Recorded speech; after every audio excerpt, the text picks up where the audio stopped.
Sthapakaya cha dharmasya sarvadharmasvarupine avatara varishtaya Ramakrishnaya te namaha. Yathagnirdahika shakti Ramakrishne stita hiya sarva vidya swarupam tam sharadam pranamamyaham.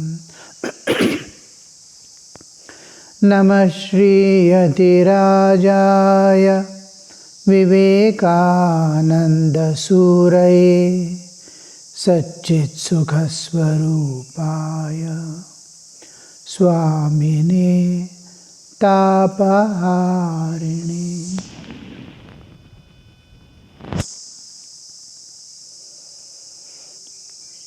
Namaste to you all. Last time we studied, discussed about Ratis and Maharatis, Atirati and all this in detail. When our Duryodhana went and saw the army, looking at the huge army and the warriors endowed with so many powers, individually has met, in group and in army dress, with all those capacities expressing how it should have been his feeling. We will not exactly come to a picture of that war field unless we know a little about their what was the ranks they shared, who were Ratis, who were Atiratis, who were Maharatis, who were beyond. These graded ranks we have studied in the last class. Now just to understand who or what, that gives us a clear picture to meet a person in war. Now Bhishma and Arjuna, suppose, throughout they have a different relationship. They never saw each other as warriors. So normally people arguing, discussing this, that, fighting, generally it is not, all his powers and greatness is not shown. Even when we meet a rich person, he may give us a fine food or some great presents, but what is his worth, what is he having, we cannot know. When the occasion comes, then we will know, is their greatness. So when we come to just to understand the positions of leading warriors, it is at gross physical level we are discussing.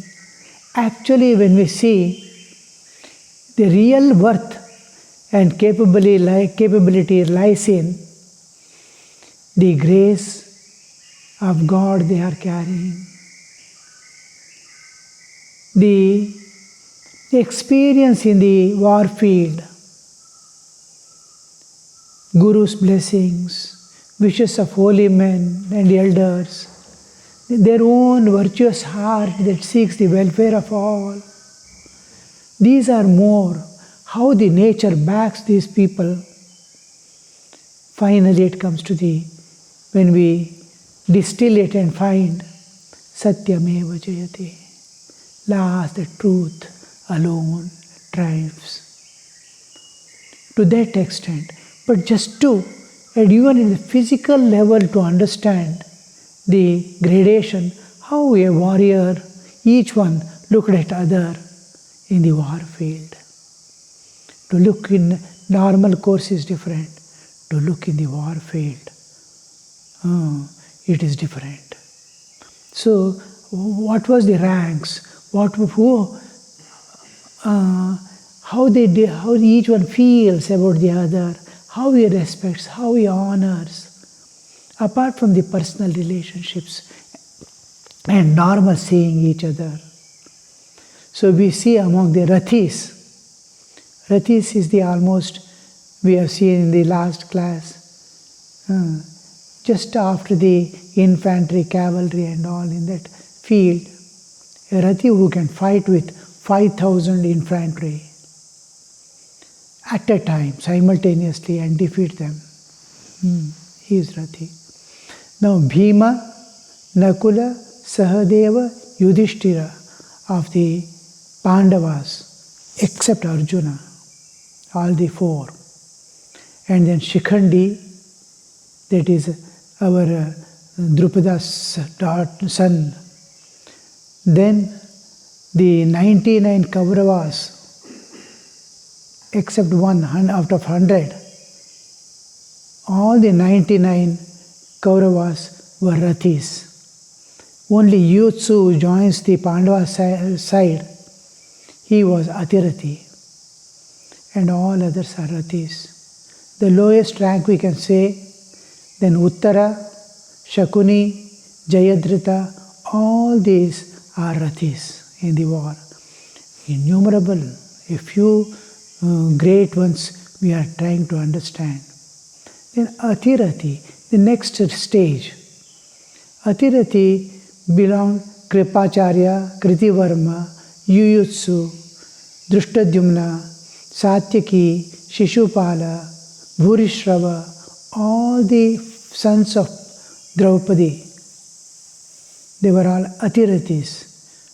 Though the Pandavas, except Arjuna, all were Rathis, their children were Atirathis. Shalya, Kantibhoja, Ghatotkaja, all these are Atirathis.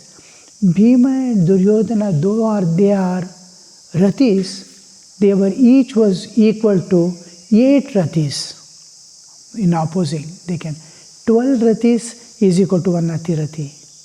But they were almost 3/4 of the fulfilling the needs of Atirathi. Then Maharathi. When we come to Maharathi, we see Bhishma, Drona, Arjuna, Ashwathama, Abhimanyu. Abhimanyu is the youngest one among the Pandavas. He is Maharathi. We saw in last class what is Maharathi. Abhimanyu, one Abhimanyu is equal to 144 Yudhishtiras. He can fight with 144 Atirathis and Rathis. Maharathi means. So Abhimanyu was Maharathi. Then Drupada, Virat, Vrishasena, that's Karna's son, one of the Karna's son, and Drishtaketu, Balarama. All these are Maharathis. And Ati Maharathi. There was in the whole of Mahabharata and other epics also, very rarely we come across the Atirathis.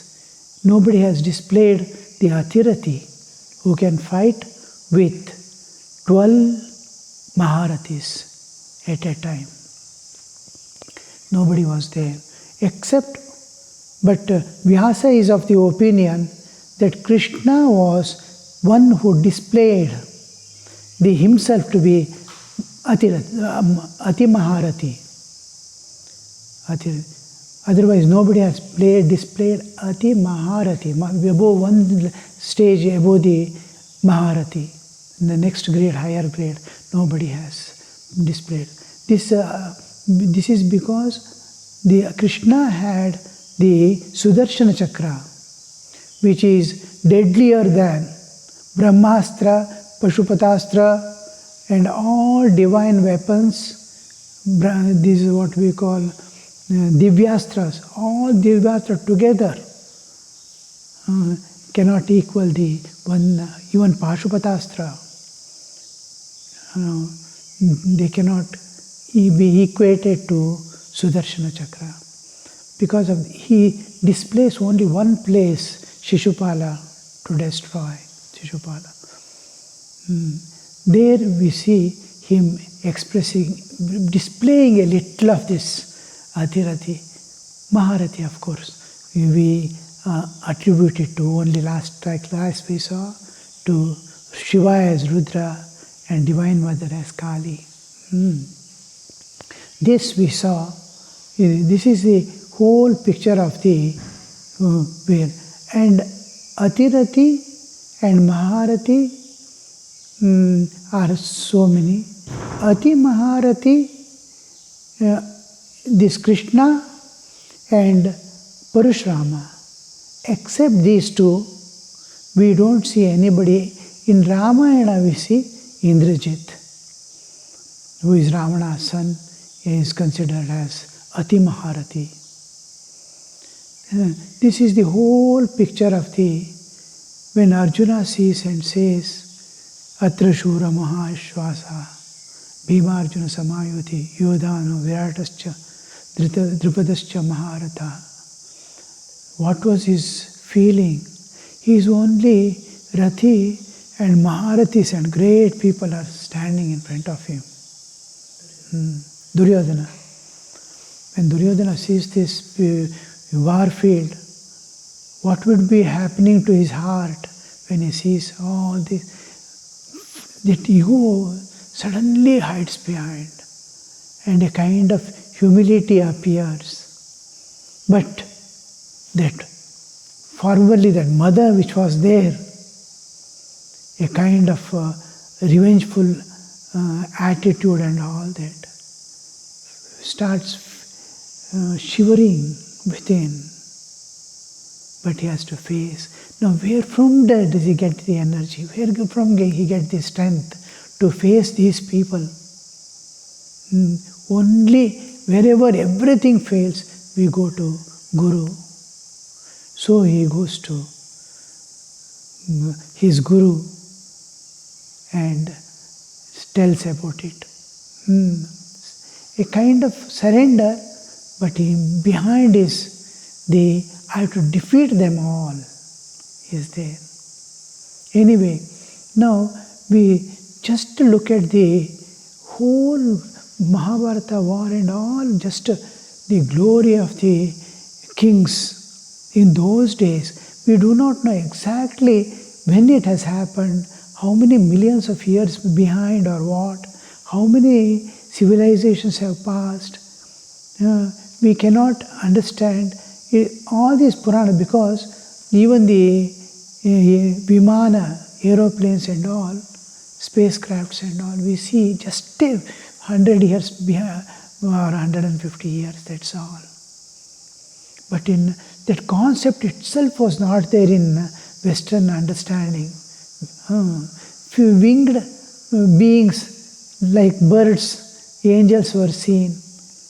But a plane having that people can sit and move and all was not there. But here we see in Ramayana, Mahabharata, epics and all, even in how the demons, they fought with devatas, the weapons they used, every bit of detail, and war, what is Dharma Yuddha, what is Adharma Yuddha, rules and regulations of the war, and everything was so clear. If you look at the ancient Indian culture or the formation, and which has contributed to the management, engineering, technology and utilization of the imperceptible powers of nature. So you look at the astras they use, the divyastras. Suppose Agni Astra, same arrow, same bow. How to invoke that power? These are unknown to us today. A little devotional way of invoking God for our welfare we do in pujas and this one. But to invoke the powers, that is whole destructive powers of the world, universe, like anything that can be done, we don't have.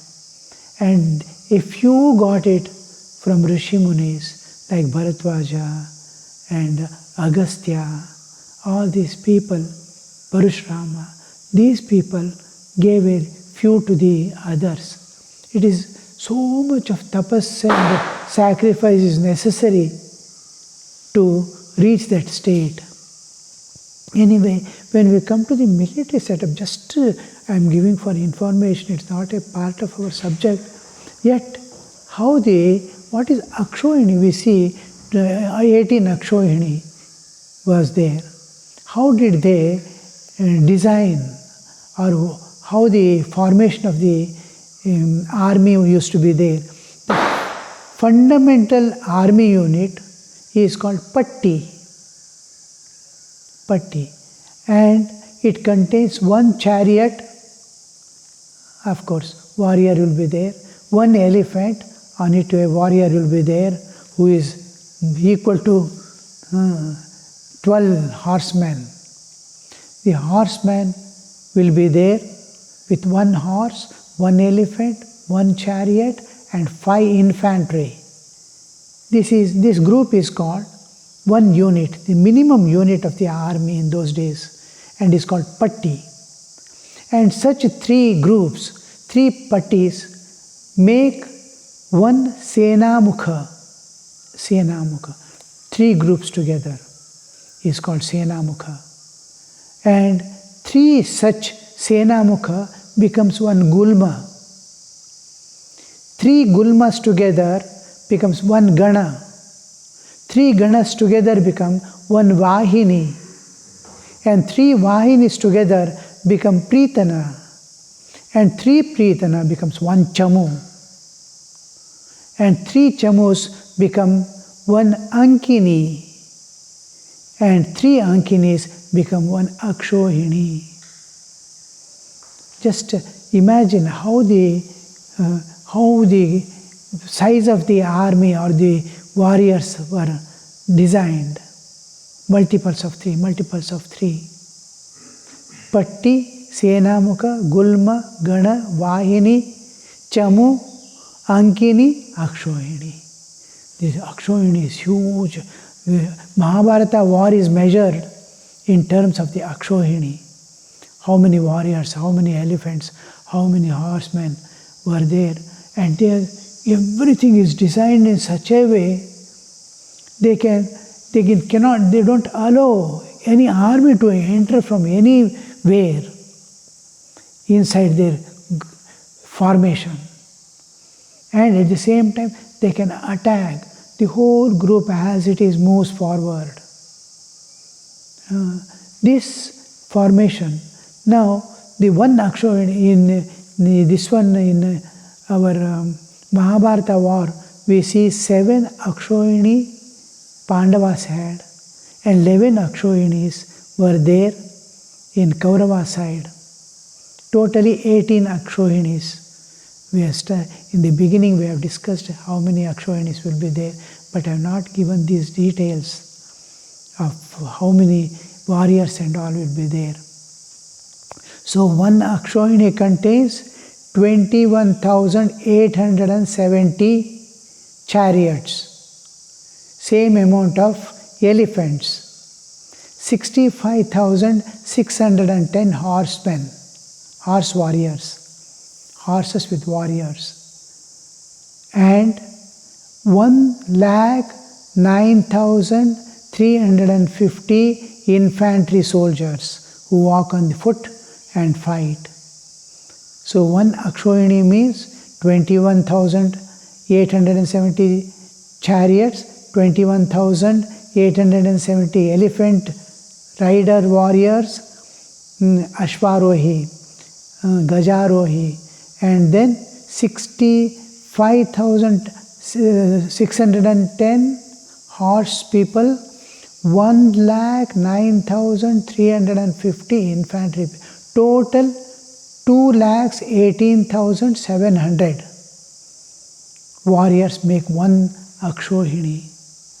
And imagine the 18 Akshohini, how huge was that group? The measure in Mahabharata is done with through the Akshohini. So there was totally 18 Akshohinis in Mahabharata war, which means the total combined strength of the army on both sides together was 19,68,300 infantry, which comes to 2 million almost. 2 million infantry, 2 million, both sides together. And 3,93,660 elephants with warriors on it. One elephant, one warrior. And same amount of chariots. And 1,18,080 horsemen with one warrior. This was the total strength. And totally, if we consider the warriors together, it was 28,73,700 warriors. It amounts to, in US standard, if you have to tell, total number of warriors that were there in Mahabharata was 3 million warriors. 3 million warriors. 2 million were only infantry. 3 million warriors were there in that Mahabharata war. And then out of that, the ending phase we see, the only 12 warriors survived. The rest completely unimaginable. Can you imagine 3 million dead bodies in the war field? 12 surviving, and 18 days war went on. Within 18 days, the 18 Akshohini was destroyed totally, each other killing. What war amounts to, you see. And that much of sacrifice was necessary for Dharma Samsthapana. Because when everything goes beyond and nobody's ego is coming down, the only way it takes a course of nature destroying each other. When ego dominates, you can see every war where people, if one surrenders, whole millions of people survive. If it doesn't, it is ego clash, and millions are sacrificed for that. So out of 3 million warriors in the Mahabharata war, 12 warriors survive. 8 on the Pandava side and 4 on the Kaurava side. 8 on the Pandava side is Krishna, 5 Pandavas, and then Satyaki, that is Krishna's charioteer was there, who was a mighty warrior. He comes as a warrior. Krishna himself goes as a charioteer for Arjuna. He did not have any charioteer for himself. But his regular charioteer, Satyaki, he was a mighty warrior. He survives. Krishna, Satyaki, Yutsu, who was in Kaurava's side, who comes to the Pandava side before the war begins. These 3 and 5 Pandavas. Krishna, Satyaki, Yutsu, and Pancha Pandavas. 8 people survive on the Pandava side. On Kaurava side, 4 survive. Kripacharya, Ashwathama, Kritavarma, and then Vrishaketu. Vrishaketu is Karna's son. Karna's youngest son, last son of Karna. So all others. Karna also dies. Karna's son alone survives in the war. Ashwathama, Kripa, Kritavarma, and Vrishaketu. These 4 survive. So how the war ends in great tragedy. Now these people are dead. What happens to their family people? All warriors, and they are huge kingdom, kings, not ordinary people. All so many kings. Each was a king of a region. They have their own kingdoms. How to only women, old people, disabled, all these people who did not enter the war, they alone survived. These were now apart from warriors, almost equal amount of people, at least half of their people, that group, how many warriors were there? At least half were others who go on shouting and encouraging people, who supply water and food. They will be in different dress and they should not be killed by any warrior. Even by mistake, the horsemen, horses, they avoid killing. It is between two warriors. They have no right to kill the riding horses. Yet it happens that all these people will also face some arrow left somewhere by someone, may hit somebody who is feeding food, who is treating a patient. A person has fallen down, hit, 4 people come to lift him, take him. These are all a part of the big war field. The medical aids, then the food supplying, water suppliers, the people who carry others who are wounded, medical, all these are not to be killed, but they too will go away. A few may survive, but among the warriors only 12 survive. So this is Mahabharata war. Similarly, Ramayana war, you can see the two great wars of Indian continent, Mahabharata and Ramayana, one for Kamini, one for Kanchana. So Thakur says Kamini Kanchana again and again. Sri Ramakrishna says that is the only thing which binds man and makes him fight and destroy. So this is the whole thing about the thing. Now you see the similar war happens within us. The Mahabharata is, now it is the external field. In the war field, the external war is going on, and before the external war is beginning, the internal war has already begun in almost all the warriors. Internal war. What should I do now? They just now Arjuna is seeing all his kith and kin standing there with arms.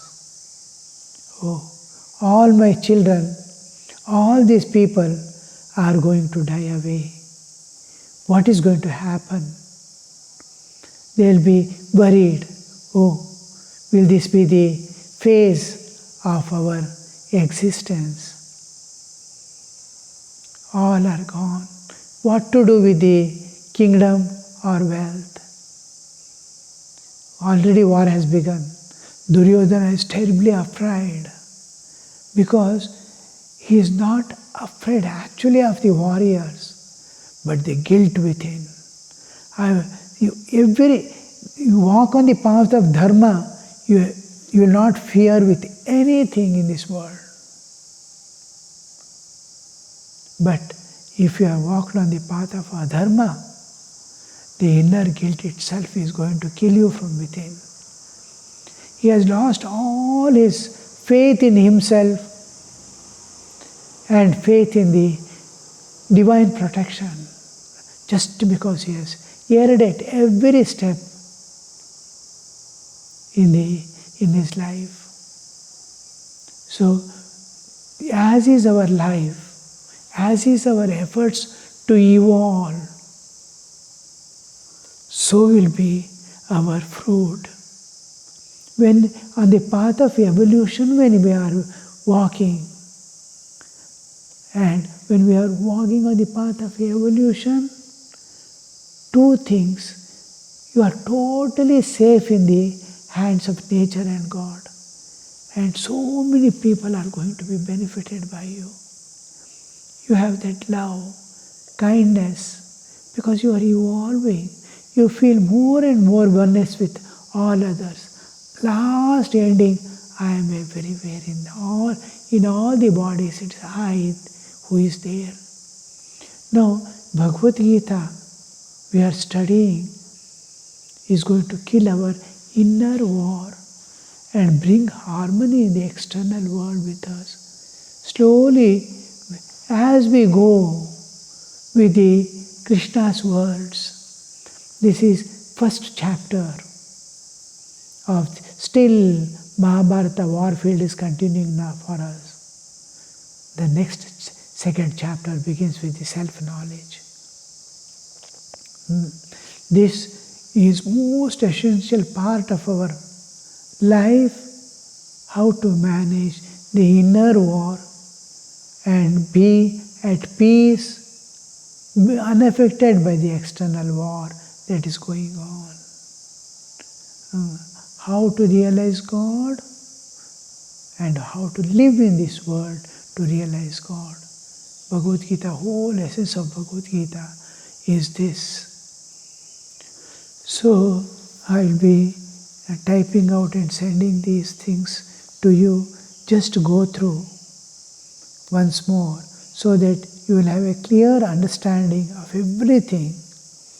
Then we will enter a little later into the Krishna's words from second chapter. Now just we are trying to introduce actually what we are trying to introduce is Krishna, his words, but in and through the situations we are passing through, the war field. And we need to succeed in this and attain, come out successfully. Yes, for today this much. Om Niranjanam Nityamanantarupam Bhaktanukampa Dhrutavigraham Vai Nishavataram Parameshamidhyam Tam Ramakrishnam Shirasa Namamaha.